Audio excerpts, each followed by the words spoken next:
Let's mic बयानबाजी। नमस्कार, let's mic बयानबाजी और बयानबाजी में मैं हूं आपके साथ महेश सिंह।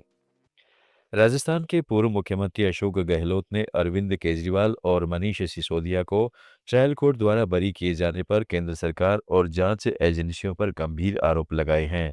उन्होंने कहा है कि इस घटनाक्रम में संदेह होना स्वाभाविक है। केजरीवाल जी को उसको आप अचानक ही जो है अचानक वो छूट गए तो क्यों जेल में रखा? मतलब इसका मतलब ईडी के ऊपर दबाव था, झूठा केस बनाओ, दबाव था, सीबीआई पे दबाव था, झूठा केस बनाओ, तो वो भी क्राइम है एक प्रकार से। तो लोग जाते नहीं, वरना तो ईडी और सीबीआई पे बेस केस बन जाए क्रिमिनल का। तो आपने झूठे बिना गवाह के, बिना प्रूफ के कैसे आपने ये बना दिया? आपने मुकदमा को, उनको जेल जाना पड़ा, मुख्यमंत्री को, डिप्टी सीएम को। दिल्ली की मुख्यमंत्री रेखा गुप्ता ने शराब नीति मामले में अरविंद केजरीवाल के बरी होने पर तंज किया है। उन्होंने कहा है कि यह अभी निचली अदालत का फैसला हो सकता है। हम सब जानते हैं कि जब यह मामला उठा था तो किस तरह उन्होंने सबूतों से छेड़छाड़ की थी और 150 मोबाइल का डाटा उड़ा दिया गया। देखिए, मैं ये कहना चाहती हूँ कि ये अभी लोअर कोर्ट का डिसीजन या उनकी सेइंग्स हो सकती है, और हम सब जानते हैं कि जब ये सारा मामला उठा था तो किस तरीके से सबूतों के साथ उन्होंने छेड़छाड़ करी। 150 मोबाइल जो है उन्होंने खत्म करने की कोशिश की, सारा उसका डाटा उड़ा दिया गया। अगर वो सही थे, आज जितने घड़ियाली आंसू वो दिखा रहे हैं, ईमानदारी की, कट्टर ईमानदारी की बातें कर रहे हैं, तो मैं उनसे कुछ प्रश्न पूछना चाहती हूँ। अगर वो सही थे तो क्यों जैसे ही जांच शुरू हुई तो उन्होंने अपनी ये लीकर पॉलिसी को विड्रॉ कर लिया, तुरंत वापस किया?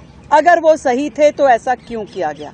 अगर वो ये कह सकते हैं कि एक के साथ एक दारू की बोतल देना दिल्ली के लिए सही था क्या वो ये कह सकते हैं कि जिस तरीके से उन्होंने इस पूरे सेक्टर को प्राइवेटाइज करने की दिशा में काम किया और जो आपका ट्रेडर था उसको आपने, उसका जो कमीशन था 5% से उसको 12% कर दिया, उसका मुनाफा बढ़ाया, उस मुनाफे में आपकी शेयरिंग ऐसा पूरी तरीके से दिखाई देती थी? क्या वो गलत है? उच्च न्यायालय ने भी, सर्वोच्च न्यायालय ने भी समय समय पे अपनी टिप्पणी करके इस पे चिंता जताई और मनी लॉन्ड्रिंग के वहां पे कहीं ना कहीं साक्ष्य पाए गए। तो क्या वो आप क्या कहना चाहेंगे उस पे? आज आप बड़े हुंकार भर रहे हैं कि हम तो ईमानदार थे। अरे ये सारी की सारी चीजें, एक चीज नहीं है, 20 चीजों में आपने दिल्ली की जनता के साथ बेईमानी की। क्या आपने शीश महल में दिल्ली की जनता के साथ बेईमानी नहीं करी? क्या आपने स्कूल घोटाले में दिल्ली की जनता के साथ बेईमानी नहीं करी? आपने कौन सी जगह छोड़ी? क्या काम आपने छोड़ा? आप जिस ईमानदारी की बातें कर रहे हैं, आज भी आप नौटंकी कर रहे हैं। आप वो व्यक्ति हैं जिसको 42 साइज की शर्ट आती है और 44 पहन के दिखाते हैं मैं कितना साधारण व्यक्ति हूँ। चप्पल पहन के आपको शीश महल से बाहर आपको रहने का मन नहीं करता। दिल्ली का शीश महल छोड़ के आप पंजाब के शीश महल में जाके रह रहे हैं। आप प्राइवेट जेट से नीचे बात नहीं करते। आप कह रहे मैं साधारण आदमी हूँ, मैं ईमानदार आदमी हूँ। आपने क्या 11 साल में दिल्ली की जनता का विकास किया? आपने करोड़ों रुपए का घोटाला दिल्ली में किया। क्लासरूम को आपने, शौचालय को क्लासरूम बोल बोल करके अपने यहाँ पे काउंटिंग। आज भी उनके समय की बीसीओ बिल्डिंग अधूरी पड़ी है जिसमें आपने कॉस्ट इतनी बढ़ा दी, आपने सीधा सीधा कॉन्ट्रैक्टर्स को फायदा पहुंचाया। डबल कॉस्ट के प्रोजेक्ट आज भी पड़े हैं। कितनी सारी आपकी योजनाओं में आज तक रोजाना घोटाले निकलते हैं कि जिसके लिए आपने सैंक्शन 10 करोड़ किया और 150 करोड़ का खर्चा हो गया, जिसके लिए आपने सैंक्शन ही नहीं किया और फिर भी सालों तक आपने उसका अमाउंट बांटते रहे और पता नहीं क्या क्या किया। तो दिल्ली की जनता ने पहले ही न्याय कर दिया था, पहले ही आपको सत्ता से बाहर कर दिया, दिल्ली से बाहर कर दिया। और मैं समझती हूँ कि न्यायालय का भी आदेश जब आएगा तो उसमें जरूर वहां पे भी न्याय होगा, दिल्ली की जनता को न्याय मिलेगा और दिल्ली की जनता का जो पैसा आपने गबन किया है उसके लिए भी न्याय मिलेगा। कोर्ट से शराब नीति मामले में राहत मिलने के बाद अरविंद केजरीवाल ने बीजेपी को चुनौती दी। उन्होंने कहा है कि जनता के साथ बीजेपी ने धोखा किया है। पूरी दिल्ली का बेड़ा गर्क कर दिया। सबसे बड़ा खामियाजा मोदी जी और अमित शाह जी की सत्ता की हवस उसका सबसे बड़ा खामियाजा दिल्ली के 3 करोड़ लोगों ने भुगताया। दिल्ली के लोगों से जाके पूछो। आज मैं चैलेंज करता हूं मोदी जी को, मोदी जी हिम्मत है दिल्ली में दोबारा चुनाव करा के दिखा दो, 10 से ज्यादा तुम्हारी सीट आ जाए मैं राजनीति छोड़ दूंगा, तुम्हारी 10 से ज्यादा सीट आ जाए मैं राजनीति छोड़ दूंगा। दिल्ली की जनता त्रस्त हो चुकी है तुम लोग। शंकराचार्य स्वामी अविमुक्तेश्वरानंद सरस्वती ने कहा है कि जनता को शंकराचार्य की कहानी दिखाकर एप्स्टीन फाइल्स को दबाया जा रहा है। उन्होंने कहा है कि इस समय भारत को छोड़कर पूरी दुनिया में एप्स्टीन फाइल की चर्चा हो रही है। का मतलब है कि शंकराचार्य को बदनाम करने का जो कुछ भी मौका हो उसको छोड़ो मत। और ये सब क्यों? क्योंकि शंकराचार्य की कहानी देखने में जनता को लगा दिया गया है और उसी बहाने से जो एप्स्टीन की फाइल खुली हुई है, फिर से सुन लीजिए, एक एप्स्टीन फाइल है। एप्स्टीन नाम का व्यक्ति था, उसने जो फाइल बनाई है वो फाइल इस समय खुली हुई है और उस फाइल में ऐसी ऐसी चीजें निकल करके आ गई हैं जिसपे इस देश में पूरे विश्व में चर्चा हो रही है। केवल भारत में चर्चा नहीं हो रही है, क्योंकि भारत में शंकराचार्य का मामला झूठा निकाल करके एप्स्टीन फाइल की चर्चा को दबाने का काम किया जा रहा है। ठीक है। शंकराचार्य ने कहा कि हाईकोर्ट में सरकार के एडिशनल एडवोकेट जनरल ने खुद यह सत्य स्वीकार किया है कि आरोप लगाने वाले बटुक कभी उनके विद्या मठ आश्रम में रहे ही नहीं। तो ये कहेंगे कि हम लोगों ने वहां पर अपनी बात रखी, न्यायाधीश ने उसको सुना, सुन करके समझा उसकी प्रकृति को। अब वो जो उनका विस्तृत निर्णय आएगा उसमें वो अपना दोनों पक्षों की बात और अपनी बात कहेंगे, उसमें हम लोग फिर विश्लेषण करेंगे। एक बड़ी बात ये कही गई है सरकार की जो एएजी होते हैं एडिशनल एडवोकेट जनरल, उन्होंने कहा अपनी बात में अपनी तरफ से ये पक्ष रखा कि दोनों बटुक कभी भी इस आश्रम में नहीं रहे हैं। ये स्टेटमेंट कितना हुआ मानता है? उन्होंने खुद माना इस बात को। अच्छा, उन्होंने इस बात को माना?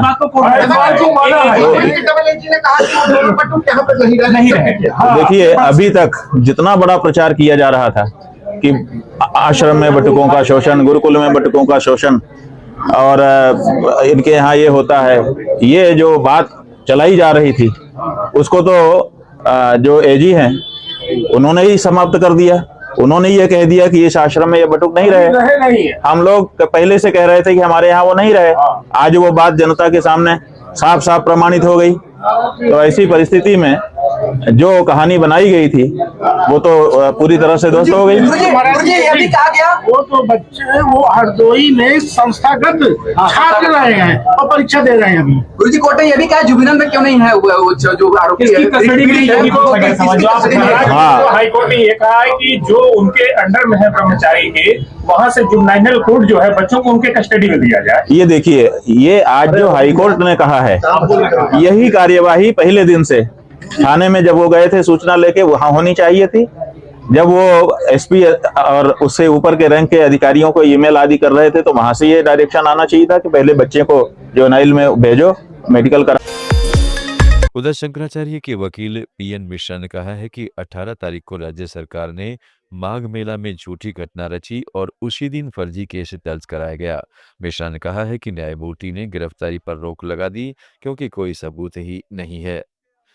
ये भी बताया गया कि ये मुख्य जो झगड़ा है वो जैसे कि 18 तारीख को जो घटना हुई थी, माघ मेला में जो 18 तारीख को घटना हुई थी राज्य सरकार के द्वारा, उसके अनुपालन में ये सक्रिय हो गए और पहले इन्होंने 18 तारीख का एक झूठा केस बनाया जिसको कि 21 तारीख को इन्होंने मजिस्ट्रेट के हाथ किया। उसमें इन्होंने इन बच्चों का कोई जिक्र नहीं किया, जबकि ये कहते हैं कि 18 को बच्चे इनके पास आ गए थे। यही सब बहस की गई। सर ये बताइए कि इसमें किस तरह की राहत मिली? इसमें पूरी राहत मिली क्योंकि माननीय न्यायमूर्ति ने पूरा जो है गिरफ्तारी पर रोक लगा दिया। जब तक जजमेंट जो है अंतिम नहीं आता है, जब जजमेंट आएगा कोई सबूत नहीं, कोई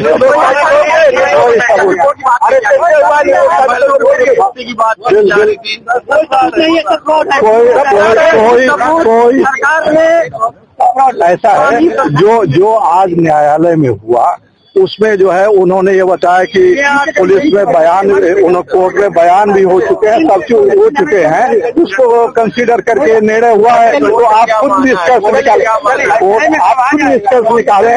जब कोर्ट ने बेल दे दिया, गिरफ्तारी पर बिना शर्त के रोक लगा दिया माननीय न्यायमूर्ति ने,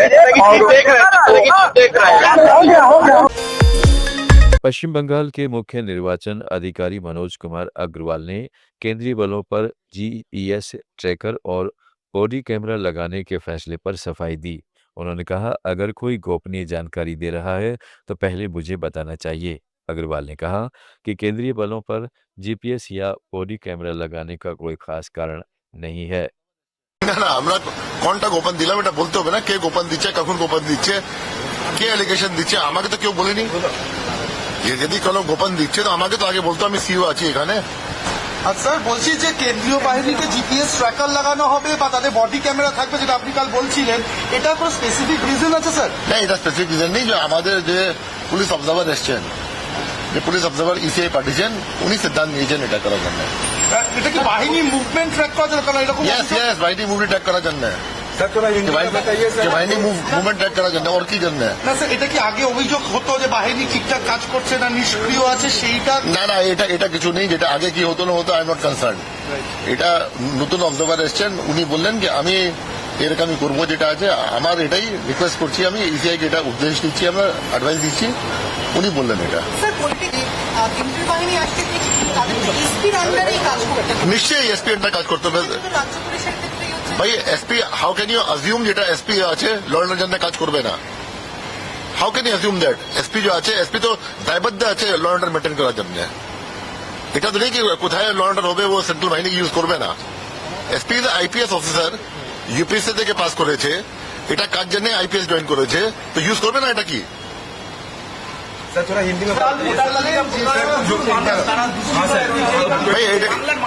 যেটা আমি ভোটার তালিকার জন্য কিছু বলতে পারবো না কালকে আগে। बहुजन समाज पार्टी की राष्ट्रीय अध्यक्ष मायावती ने अखिलेश यादव पर जोरदार हमला बोला है। उन्होंने कहा है कि अखिलेश यादव के मन में काशीराम साहब के प्रति इतना ही आदर सम्मान था तो उनके नाम पर रखे जिले का नाम बदलकर कासगंज क्यों कर दिया। मैं सपा मुखिया अखिलेश यादव से मैं ये पूछना चाहती हूँ, यदि मान्यवर श्री काशीराम जी के प्रति आपका इतना ही आदर सम्मान था तो जब यूपी में मेरी सरकार थी तो मेरी सरकार ने अलीगढ़ मंडल में कासगंज के नाम से अलग से जिला बनाया, उस जिले का नाम मान्यवर श्री काशीराम जी नगर के नाम से रखा था। लेकिन जैसे ही समाजवादी पार्टी पावर में आई उन्होंने नाम बदल दिया। मान्यवर श्री काशीराम जी के नाम पर हमने कॉलेज, यूनिवर्सिटी, अनेकों संस्थानों के नाम रखे, अनेकों संस्थानों के नाम रखे, जनहित की योजनाएं शुरू की। सारी की सारी अधिकांश जो बड़ी बड़ी योजनाएं थी वो सभी की सभी इन्होंने बंद कर दी समाजवादी पार्टी की सरकार ने। ये इनका दोगला या दोहरा चरित्र नहीं है तो क्या है? राहुल गांधी ने वायनाड में हुई एक जनसभा में अपनी बहन प्रियंका गांधी से जुड़ा मजेदार किस्सा सुनाया। उन्होंने कहा, अक्सर भाई बहन छोटी मोटी बातों पर झगड़ते हैं। कल ही प्रियंका से मेरी कहासुनी हो गई थी, वो मुझसे बात तक नहीं कर रही थी, आज सुबह भी उदास लग रही थी, लेकिन वायनाड आते ही मुस्कुराने लगी। राहुल ने कहा है कि यही वायनाड के लोगों का जादू है। You know how brothers and sisters they fight sometimes about silly things. അതൊക്കെ ഉണ്ടാവില്ലേ? നമ്മുടെ വീട്ടിലാണെങ്കിലും ആങ്ങളെയും പെങ്ങളെയും തമ്മിൽ ചെറിയ കുഞ്ഞ് സ്നേഹമുള്ള തർക്കങ്ങളൊക്കെ ഉണ്ടാവില്ലേ? So yesterday I said something silly, so she got upset. അപ്പൊ ഞാൻ ചെറുതായിട്ടൊരു തമാശ പോലെ ഒരു കാര്യം പറഞ്ഞപ്പോ ഇന്നലെ ആൾക്ക് ചെറിയ അസ്വസ്ഥത വന്നു. So she was not talking to me yesterday. സത്യം പറയാ, ഇന്നലെ പിന്നെ പുള്ളിക്കാരി എന്നോട് മിണ്ടിയിട്ടേ ഇല്ല. You understand? So then I went to see my mother and I told my mother, my mother said, बयानबाजी में आज इतना ही। जुड़े रहिएगा लेट्स माइक के साथ। आप सुन रहे थे let's mic more than radio. Follow कीजिए हमें हमारे सोशल मीडिया प्लेटफॉर्म्स पर। for news. It's time for More Than Radio. Presenting the first radio news app, Let's Mic. Let's Mic, a news-based app on your phone where you get to watch and listen